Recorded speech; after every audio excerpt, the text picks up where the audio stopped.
हैं उस्मान डार साहब, हम इनसे पूछते हैं कि आज के इलेक्शन के हवाले से वो क्या कहते हैं, क्या उनकी होप हैं, और सबकी नज़रें एक सीट पे ज़्यादा हैं, उस हवाले से भी आप बताइए। देखें, अपोजिशन ने तो तमाम मामलात एक सीट के ऊपर अपने बैंक कर दिए हैं और एक बयानिया जो लेके गुज़श्ता 4-6 माह से वो मार्केट में आए, बल्कि मैं समझता हूँ गुज़श्ता 2 साल से ही लगे हैं। हुकूमत आज जा रही है, कल जा रही है। पहले कह रहे थे सेनेट इलेक्शन होंगे नहीं, सेनेट इलेक्शन से पहले हुकूमत घर चली जाएगी।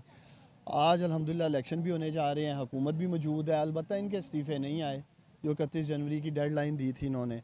तो इंशाल्लाह ताला हफीज़ शेख साहब जीतेंगे, हुकूमत अपने नंबर्स पूरा करेगी और ज़मीर की आवाज़ के नाम पे जो ख़रीदो फ़रोख्त का बाज़ार गर्म कर रखा था इन्होंने, या कोशिश की जा रही थी, वो शर्मनाक वीडियोस मीडिया ने कौम के सामने, हाँ वो रात को जो वीडियोस आई हैं वो कौम के सामने आ चुकी हैं। यही वजह थी कि अपोजिशन शो ऑफ हैंड्स और सीक्रेट बैलेटिंग की बात कर रही थी। जी हम शो ऑफ हैंड्स या ओपन बैलेटिंग की तरफ नहीं जाएंगे ताकि ये ख़रीदो फ़रोख्त का बाज़ार गर्म कर सके। और मुझे खुशी है जो मेरे लीडर ने, हमारी हुकूमत ने पूरी कोशिश की, वज़ीर-ए-आज़म इमरान खान साहब ने आखिरी दिन तक, कि शो ऑफ हैंड से या ओपन बैलेटिंग से इलेक्शन हो ताकि जिस जमात की जो मुतनासिब नुमाइंदगी है वो उससे मिले।